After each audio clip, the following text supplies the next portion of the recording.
Welcome to Inspiring Business with your host, Mark Bullock, who is the co-founder of videosocials.net and of videointerviewpodcast.com. In every episode, Mark interviews business and organizational thought leaders who share their stories of how they inspire others by making a difference.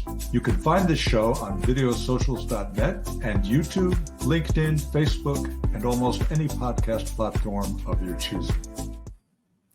Welcome, and today it's kismet. It really is. Michele Williams is my guest, and Michele is a serial entrepreneur and speaker on a mission to close the financial literacy gap for small business. It's through her two companies, Scarlet Consulting, a client-facing coaching program, and Metrique, I may have mispronounced that, Solutions, a robust financial software platform. She supports entrepreneurs to understand their numbers confidently. And for me personally, most importantly, she's the host of a very popular podcast, Profit is a Choice. You definitely want to check this out, and you will after you watch this podcast. Hi, Michele. It's wonderful to have you. Thank you, Mark. I'm pleased to be here. Great. And Stacy Brown, Stacy Brown Randall. Stacy Brown Randall. Yes. Heard you. Stacy was on a few weeks ago. I'm reading her book, which is a great book on gaining referrals without having to ask, etc. And she referred me, and I just got absorbed in your podcast, and because of what our business is going through right now, which is a fairly rapid scaling process. So. Yes. What I always like to start with my guests, though, is kind of, what's your story? But in your respect, what inspired you to become a strategist and coach and, financial literacy advocate, for small business? Yeah, that's such an amazing question, because I think for most of us, especially when we are building a company, there is something that's really driving us to do it, because it's a lot of blood, sweat, and tears that goes into doing that, right? It's not for the faint of heart. Yeah. And I'll say that my story started as a young girl. It was so interesting to me. I wanted to be a teacher. Mm-hmm. My mom was a teacher, but I realized teachers didn't make money. And so I decided that I would rather make money. It's just the truth. So I went into software development. And my first job out of college, I live in the Atlanta area. And I worked for Dun & Bradstreet Software and built financial application software. So imagine QuickBooks, but much larger, built on a mainframe, working with huge companies. And I did that for 10 years. And then I came home to raise my children and to have a family. And I started my own small business doing some interior design work. Well, I quickly realized after about a year or so, probably the second year, the first year, you're just trying to figure it all out. The second year, I realized I'm not making money. In fact, my net income was in negative. And in my mind, I'm trying to run a business, but I'm taking money away from the money my husband's bringing home to serve rich people in their homes with interior design. This made no sense to me.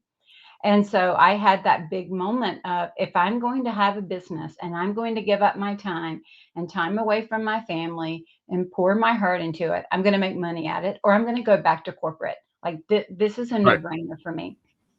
And so honestly, Mark, I sat down and started really having that honest conversation with myself. What does it mean to be in business, and what does it mean to be in hobby? Am I all in, or am I halfway in? Where do I have boundaries that are non-existent, and where do I need to set some up? And so I just started like a multi-month process of going back and thinking in corporate. Like we always, kind of made fun of the dog and pony shows where, corporate's just bringing us in for the rah, rah rally. Mm-hmm. But really a lot of what they were doing was kind of resetting the expectation for mission and vision and values. And so I took a step back and started building those things. I had built the doing of my company before I built the basis of my company. Mm-hmm. And it caught up with me. So pushing forward a few years very quickly, I got my act together, started making money, realizing that, this was really, it's not hard once you kind of understand it all and you kind of put the practices in place to make it work. But I started asking around, and many around me didn't know how to do it. they were struggling with the same thing I was struggling with. So I started teaching classes and teaching other entrepreneurs how to do this because I Mhm. had a business degree. I'd worked in software financials and taught it. Right. Fast forward from there, I bought a school, sold a school, put out a magazine, like monthly coaching, went around the country teaching classes. And in 2013, well, 2012, I had a health issue that stopped me in my tracks. And so I sold one company, closed another company, let my body heal. And in 2013, decided that the best use of my skill was to stand beside entrepreneurs and help them build a business that could be scaled the way they wanted it to work and to be financially responsible. And then I found Profit First and read that book and became certified in the Profit First methodology. And then I've been teaching that.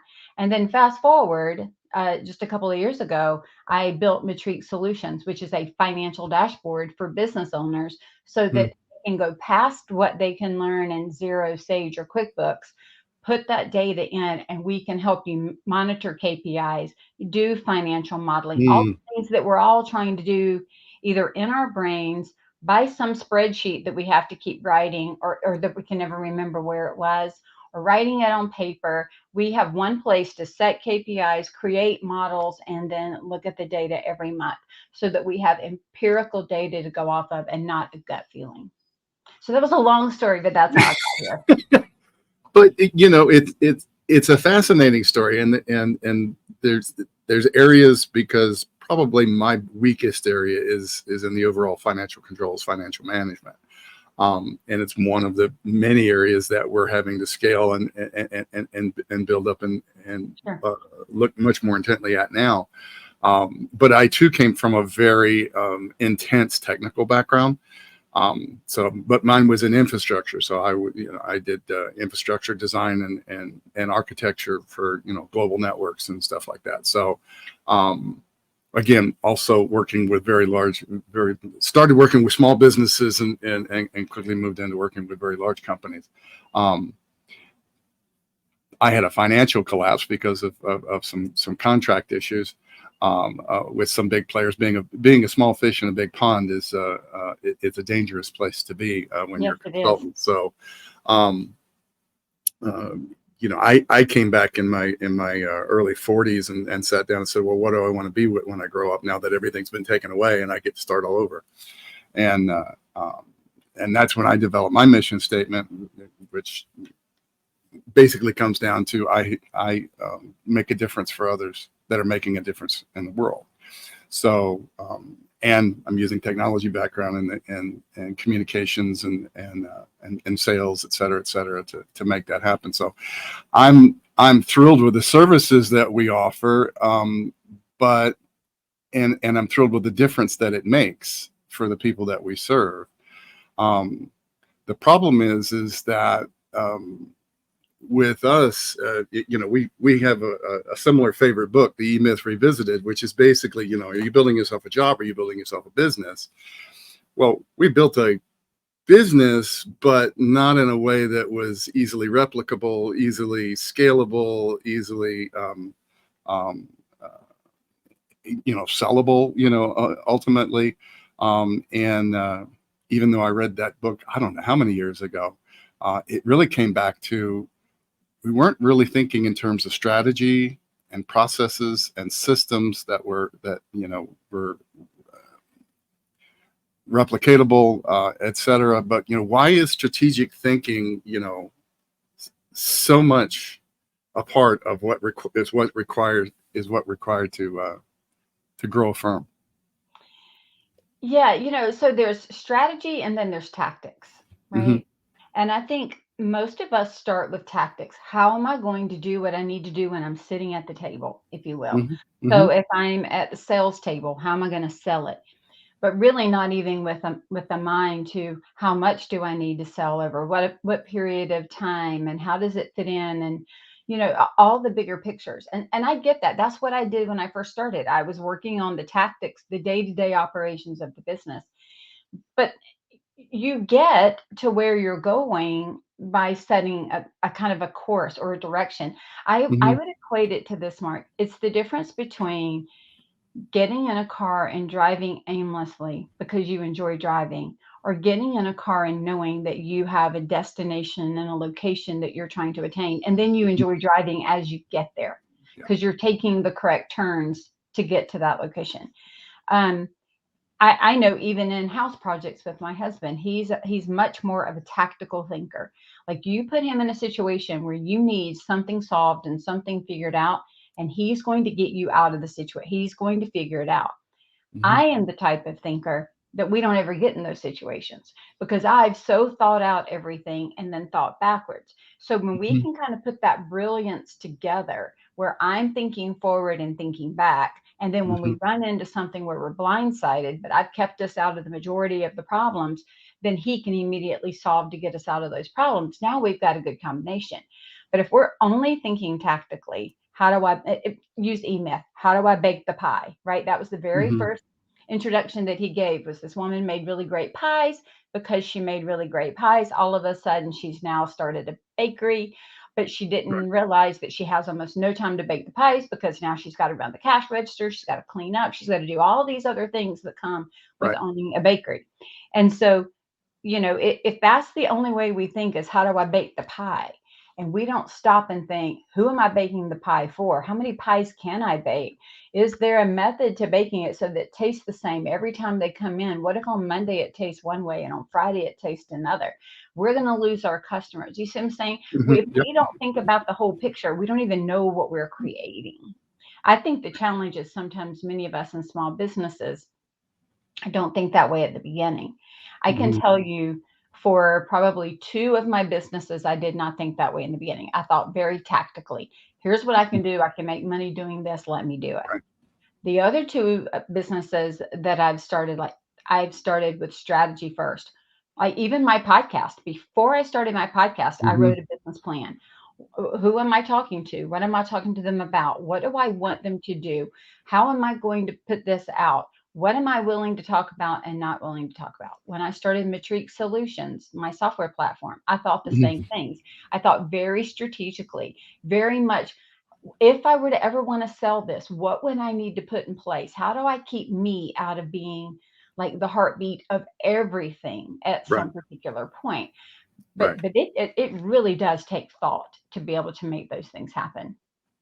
Absolutely. And you had mentioned, profit first, the book, the program, and et cetera, et cetera. But how does that, as a strategy, remove financial stress from the company? Oh, another great question.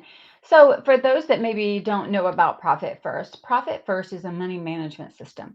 And it doesn't mean we're going to rob the company of profits, but what it means is that we are going to account for profits in the beginning, because profit in a company creates sustainability in the company. Right. If we don't have profit, we don't have sustainability when something happens, right? We've all been there. And so what we want to do is, in other words, we want to put the oxygen mask on the company first. And the way we do it is by saving out profit. So the method that we normally use in accounting, the GAAP method, is sales minus expenses equals profit. So it looks at profit as a leftover. Mm-hmm. Profit First flips that and says sales minus profit equals expenses, meaning this is what I need to sell. This is what I need to retain in the company for profitability. And now the company needs to live on what's left, the expenses. And so by just flipping your mindset of saying, I am going to build a company that is sustainable for the long term. And the way that I have to do that is to save money and parse money out and manage money this way. It puts you in the mindset of what do you need to do to build a sustainable firm. Awesome. So again, we don't have time to go into any depth on any one of these things, but one of the things I've always had an issue, I guess you could say, or a bit of a concern over the title Profit First, right? Because Okay. and the way that you just explained it is like, no, it's not. It's not about you. The whole purpose of your being in existence isn't to maximize profit. It is so that you can be sustainable That's right. to accomplish. Because I'm a big proponent of um, avoiding what I would call, burn and pillage capitalism, Absolutely. Obviously, we need capitalism. It's Yes. the system that we live in. But I'm a big believer is we, at the same token, we have to be profitable or we're not sustainable. That's right. You know, I like to call it conscientious capitalism. For me, yes, that's what matters, yes, right? yes, I'm going to be flat out honest. I am not in business to be poor. I right, am in business to make money. right. But the truth of the matter is, if I don't make enough money to sustain my home, I'm not talking about living, some Mm-hmm, crazy high life. But if I can't sustain my home and mm-hmm, I don't have I can't hire other people. I can't right, hire other companies. I can't give to the charities that I care about. Like, we give out of abundance. We don't give out of depletion. And so right. profit first, and that's I appreciate you saying that, Mark, because some people think the title is, oh, just take all your profits, blah blah blah, and it's really not that at all. What it's saying is, if my business doesn't stay sustainable, there is no way that I can also put money back into the economy and help anybody else. I cannot do it. And so what is it that we need to do to protect the company so that, like to your point, your company can grow, it can scale? Well, the more your company grows and scales, it's got to do it based on input of money, right? There are resources that are needed for that, to build it and then to sustain it. And this gives you the mindset. Look at it. This is no different than people that are taking in money and living on credit cards, living on credit cards, living Right. on credit cards. That is, hold on one second. That is my blood sugar. Let me eat a piece of candy. My blood sugar says I'm dropping. Sorry, you may have to cut that out. That's I knew there would be no things, but that one got me. If we think about it, and we're living completely off of our credit cards, just building up credit cards, at some point that's going to come back and it's going to bite us. Well, a company can live off credit for a while too, until mm-hmm. it gets in trouble. And so what we want to do in Profit First is save the profit so that we can be our own bank, and we're not going to be in trouble by not being able to have the money that we need when we need it to grow. And we could dive into any one of these topics in a lot greater depth, but I really kind of wanted to move forward to, why is it important to align your strategy and goals with your financials, and how do you do that? I mean, I can certainly see it, why it's important, but it's like, how do you actually do that? Yeah. Oh my gosh, this is one of my favorite topics. Okay. So you can't separate out your financial goals from your strategic goals. They have to go together. Right. In other words, if you're looking at the strategy of, we want our business to grow to this point, let's say by the end of this year, 2024, Mm-hmm. what I love to ask people to do is take your strategic plan and look at every item on there and assign a dollar amount. Because if you say, I need to hire somebody, I want you to write down 50,000 if that's their salary. Whatever it is, I want you to assign a dollar amount to it. Then you go back to your financials from the prior year, Mm-hmm. and you start budgeting. So then you start looking at all of those financials. And if it says that you've got to hire 3 people and it's an additional salary of 150,000, we need to build that into a budget.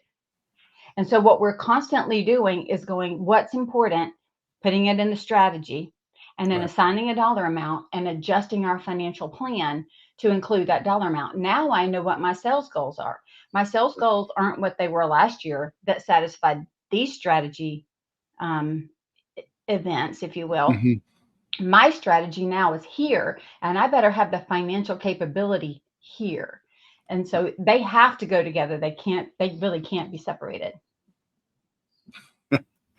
So I guess the thing is, it's not that, do you need to do it? Yeah, you need to do it, but you really need to be able to start thinking in terms of forecasting. Yes. And is my takeaway, rather than reactive. Yes. Because I think, and we've kind of gotten, stuck in that, right? Where it's like, hey, 12 new clients signed up this month, right? Right. that means that more staffing has to come into play. That means, more, the expense levels are going to go up, et cetera, Right. and rather than planning for and knowing that, okay, for each, new client that comes in, or each new piece of business, or each X number of Right. cert, we're going to need to scale, and we need to budget for that in advance. Is basically what is That's right. what you're saying, right? So, It's excellent. also looking at scaling and thinking what's coming, because I don't Right. want to just get a solution for today. I want to get a solution that can grow with me, because the Right. cost of, like, for example, I'm in the process of moving from one CRM to another CRM, and I've had multiples over my years in business, because Mhm. they don't all grow when we grow the way that we need it to, right? Right. And so I'm trying to move and to grow my business. Mhm. And I need to make sure that when I do that, that I'm looking for solutions that are going to grow with me, because the cost of moving around is exorbitant, like thousands of dollars to get somebody to move you, where if you'd have just chosen a different platform. So all of that, feeds in together, even knowing at what point do I need to ramp up the next team? Do I need to wait till all these 12 people have purchased? Or by the time the 8th person is purchased, I know I better get that person in place before the next 4 hit, right? Mhm. It's even Right. thinking that direction. Excellent. So all this leads to me to really to ask you the most, the one question I wanted to ask from the beginning, which is, what are the 5 steps to scale your business with ease and profitability? Because we're Yeah. scaling and it ain't easy. It ain't easy. No, it's not. And I say ease, meaning that you're doing it with a plan. But it's so Mm, interesting. I don't know if you've ever read the book, Mark, called Atomic Habits. I think that's the one that it was in. It yeah, is so good. It's called Atomic Habits, and right. Isn't it? it's about becoming who you think you are, and how your habits lead into that. And it has just been so good at understanding the difference between with ease and with disease. Disease means a lack of ease. So think about that. If you're building a business and it feels like everything's falling apart, there's probably some diseased areas, meaning Mhm. areas that need attention. So the 5 things that I think are super important. Number one is making sure that you have a solid foundation. We would never go out and build a house or a building or Yep. anything until we'd made sure that that foundation was extremely solid. And by solid foundation in a business, I mean your mission, your vision, your value set, your why, the character traits that you want to display within that company. And I know that people roll their eyes at that and think, I'll get to it. But I am Oh telling no. you, it becomes the North Star if you can build it. It has, it has helped me decide who I work with, who I don't work with. I literally think about it. If I'm invited to be on a podcast, is there an alignment? If it is taking me out of alignment, I don't do it. It's the Right. fastest and easiest yes and no when you can go back to something that solid. That's what I missed in my first business. I Mhm. did not build that first. And so I think that's the number one. The second thing, the second pillar, if you will, is intention. Being very intentional about what you do, not helter skelter, not scattered, not all over the place. And the truth of the matter is, the more defined your mission, vision, value statements are, an ideal client, the more you can define with intention what you're doing and what you're trying to attain. This is where you have a strategic plan, 1, 3, 5 years. This is where you have very clear goals, and not only clear goals, but you have assigned tasks, and those tasks are being managed with expectation, with experience. People know what's expected of them and how it is supposed to be done, and there's accountability. Right. Super important. The next 3 things, I look at them as levers that we have to pull. Those 2 are non-negotiables to me if Mhm. you're scaling a business. The next 3 are levers, we're going to push and pull them. And that is people, processes, and profits. Yep. Okay. So we've got people. I look at people as any 2 people. It's a team. Any 2 people creates a team. Do I have the right people in the right seats doing the right job? Do I have the right clients? Am I with the right vendors? Are our salespeople the right people? Are our clients the right clients? The whole thing. Right. And then based on who you hire and who you work with, that informs your process. It's not enough, as you know, when you're scaling, to sell it. It's the delivery of it. Now, can I deliver it at the way that I've said that I'm going to deliver it? Back to the pies. Is it going to taste the same on Monday as it tastes on Friday? Am I consistent in my delivery method? That's what eMyth is so beautiful about, setting up the Hmm. systems and the processes so that everybody knows what they're expecting. When Michele sends Kelsey to you, is Kelsey going to have the same wonderful experience Michele had, or is it going to change? Right. That's where you get into process. And then the last part is profitability. We have to create profits. My tagline on my podcast is profit is a choice. And then at the very end, I always say profit doesn't happen by accident.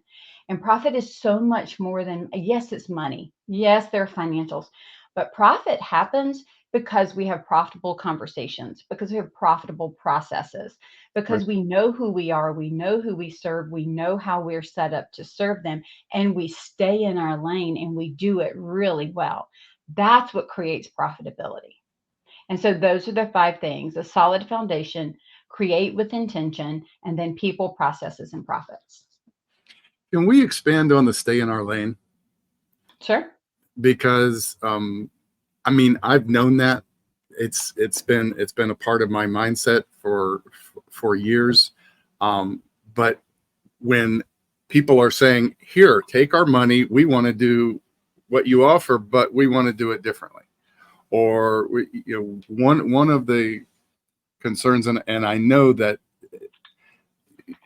these are issues that are beyond just starting a business and surviving the first couple of years. We're many years into this, many hundreds of clients that we've served for a long time, and so now we're looking at, okay, we have a client, as an example, that wanted to do webinars. Well, that doesn't really fit in our model, right? And Right. we took it on because, hey, they're willing to pay for it. It seems like it should, et cetera. And it ends up, just causing a lot of like sand in the gears, Yes. and a lot of wheel spin, and a lot of reaching out into areas that, yeah, it makes sense. It's not like it's that complicated, but because it's so outside of our existing processes and our existing um, ways of doing things and what our staff is trained to do, et cetera, it ends up causing a disruption where Correct. basically profit goes out the window Yeah. because It's you're a diversion of your resources is really right. what it is, right? So at the end of the day, the truth of the matter is every business owner has to make the decision. I think your message was that you inspire and support those who inspire and support others, something similar to that. Close enough. Yeah. Um, the truth of the matter is, how do you do it well? And you build a process that allows you to do it well. And so when someone asks you to work outside of the process, my mind is always thinking, how can I give them what I'm expecting? How do I know at this point what the end result should be? I know what the delivery should be, right? Right. We Right. know, I know what ours should be. So if you're asking me to do something that is going to deliver something different than what I know is right and the best, then the outcome's never going to be awesome for both of us. So while I want to do the best by my client, I also want to do the best by my company. And so in that case, what I would say is, I would say that is not something that we offer. We don't offer that. And Right. if you wanted to consider it, I might say, however, we're willing to do some research on it to see if there is a way that we can add that as an offering, and Mm-hmm. we'll get back to you in 3 months or in 2 months or in some time frame to give you a chance to go look at it. Where does it overlap with our current process? What Mm-hmm. additional resources would we need? How much would it cost us? How much could we make on it? Is it a smart move? I Right. would go that route before I just said yes, because there's money on the table that we think that we can make, because that money will always cost you money more than the other. And for every person that got diverted, that is support for a process that that can bring in money. So it loses in Right. more than one way. Really, really interesting, and I think incredibly important to recognize it, because let's face it, unless you're just flush. I mean, you're super profitable. You've got a huge foundation, or you've got funding, and well, even if you get funding, you can't just do whatever you feel like. You've got Sure. you're handing that off to you're handing that decision or adding somebody to that decision process that is going to be looking at the profit very, very clearly. So, but our tendency is, and we do this when we're really small. We do this when we're solo. It's like, somebody has money, they're willing to pay me to do something. I'll figure it out. Well, and we But, have the heart to serve, right? The heart to Right. serve. So we're like, you think I can do it? I know that I can do it. The skill sets are close. Sure, I can help you. It's usually Mhm. under the guise of I will help you. Mhm. But it's not helping us unless we have sat down and really thought about it. That'd be like somebody walking in to the Chinese restaurant and asking them if they could make them a pizza. Mhm. And could they? Yeah, but is it really the pizza that you think you're going to get? And did they enjoy it? And now they got to stop and run out to the grocery and get completely different ingredients because they don't have those ingredients on hand for their normal dishes. Like if we think about it that way, we're like, that's ridiculous. Why they should have just said no, go down the street. But we don't do that if we're looking for how we're growing. We might look at it as, oh, it's a next opportunity to grow. That's why I'm saying I wouldn't necessarily say an automatic no, but I would push it back enough until I could go look at it to determine if it fits into my strategy or is it pulling me away from my strategy. Right. One of the things, Mark, that I like to say is if you had to put up a billboard for your company, what would you want it to say that you do? Mhm. Okay. And now anything, I mean, and it's got to be more than the mission vision. It's got to be, a little more tactile. But then anything that comes to you, you have to ask yourself, is that what I want to be known for? Or is it not what we want to be known for? Because the more you say yes to anything, that's the thing you're going to be known for. So that goes back to that intention. Yeah. I am intentionally building a business that does this. I can scale because I'm doing this. I can learn to do this really well, tight processes, efficiencies, managing the financial ins and outs, Right. keeping it sustainable. But the more that I'm doing this, I can't manage it the same. So, what if? And we hadn't discussed this from before, and I got another question that I want to get to. But Sure. what if you're in a situation where, look, entrepreneurs to a large extent, I have I think it's from Jack Canfield years ago. Power of Focus, I think, was the book. But he opened the door on a concept of starters and finishers. And so most entrepreneurs I find are starters, and starters are the ones that there can be creativity across the board. There can, nobody's purely one or the other. We all can start and we all can finish. But the stronger starter that you are, the more you're driven by inspiration, the more that you're driven by opportunity and excitement, etc. The more inventive you tend to be. So we as entrepreneurs are, and this is certainly the case for both Vic and I, my business partner and myself, is we like to invent.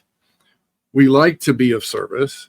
And so we like to say yes. When somebody says, hey, you're doing this, I want you to do something that's close to that and plug it in. And when you're small enough and you don't have a large staff and, et cetera, that can make sense. It can help you, you can kind of get away with doing that sometimes. Mm-hmm. But I'm finding that where we're at right now, that can be exactly what you're talking about. It literally becomes a disruptor because we're deeply in the middle of trying to refine for that consistency and refine and tailor and small expansions here and additional services that tie in, that are specific, that are strategic, et cetera. And then something comes out of left field that, yeah, okay, we're using some of the same tools. We got people that can host a webinar as an example. It's not that complicated. But everything around it, it's still its own process, and you don't know what that process is yet. And so it may look like from the outside that it could be a good fit, but us as inventors and as people who are trying to be of service, frankly, and so is our staff.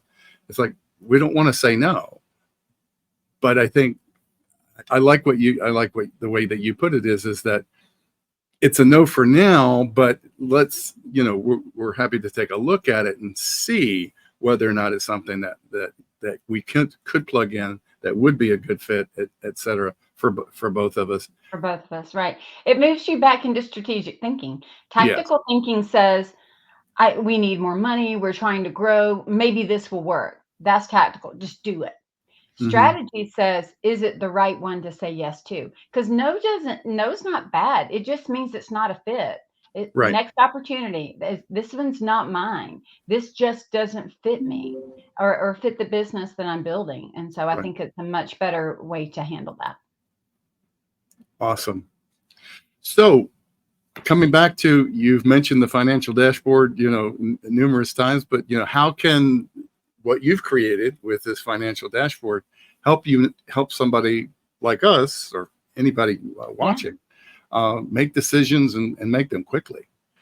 Yeah. So the beautiful thing about the dashboard is it's visual, because I think that the beauty of Profit First is it goes with our natural habits, which is, let me look at the checkbook. How much is in the checkbook? What can I spend? Visual is better. Most of us are getting, if we're getting P&Ls and balance sheets and all of this financial data, unless we love that, it's just black and white numbers and they're just sitting on a page and we look at it and we check off that it's there, but we don't know what it means. Metrique Solutions is built so that you can load your data in from QuickBooks or from another platform, and then you can look at it. And we have graphs. We're showing you where your money is in and out. You can set KPIs. So in a moment, you say that you want a gross profit of 72%. You can see for each month or each time period that you're loading your data, is that the gross profit margin that I'm at? So we're not having to stop and analyze and get out a calculator and figure out the KPIs. You set your KPIs. We have some beautiful modeling tools on there. And in the modeling tools, you can go in and look at, what is our capacity?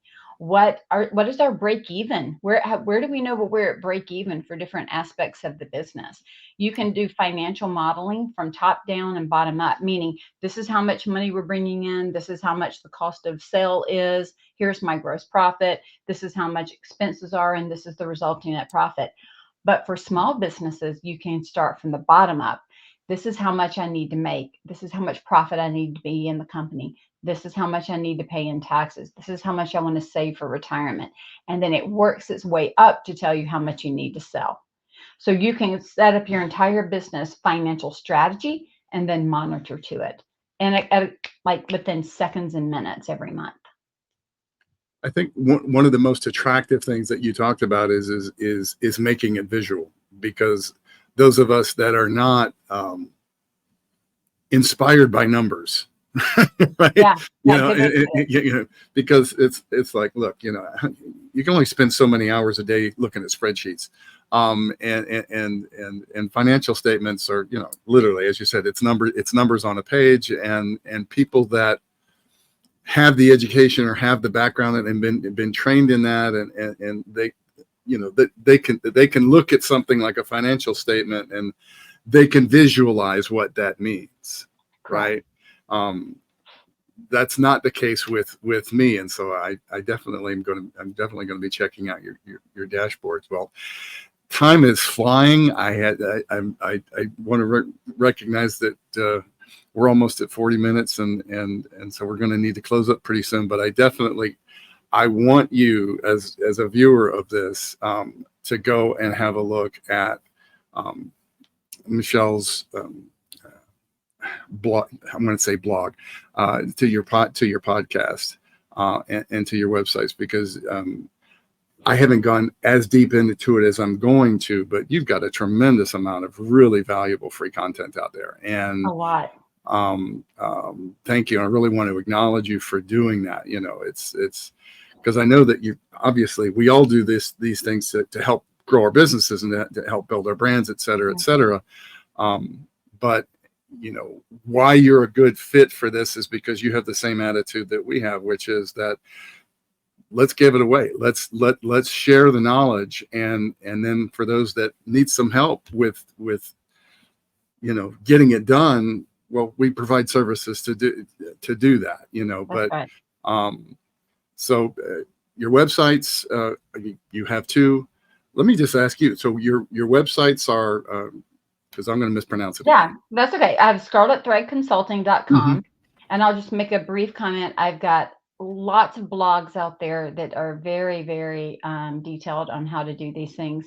And I've got 5 years of podcast out there to help you do it. Wow. And then I have free downloads as well, and a financial checkup, a health checkup. You can do a quiz, and we'll write back and give you your score and tell you where everything is.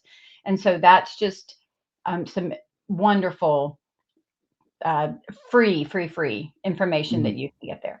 The other website that I have is metriquesolutions.com. And we also have some blogs out there for you to read as well. How to build a budget, all kinds of things to help you with your financials. And with Wonderful. scaling and building and growing and hiring and process and the whole thing. And you've got a phenomenal presence on social media. You're on LinkedIn, Michele Williams Business Coach. You're on YouTube. There's going to be links, folks, associated with the podcast, whether it be on YouTube or any of the podcast platforms or social media platforms. But so LinkedIn, YouTube, Facebook, Instagram, and your podcast, of course, is available through any of the podcast platforms that you might want, and that's Profit is a Choice. It is the podcast. I'm sucked into it right now. So it's eating up my free time because, but because we need to know, we need to figure this out.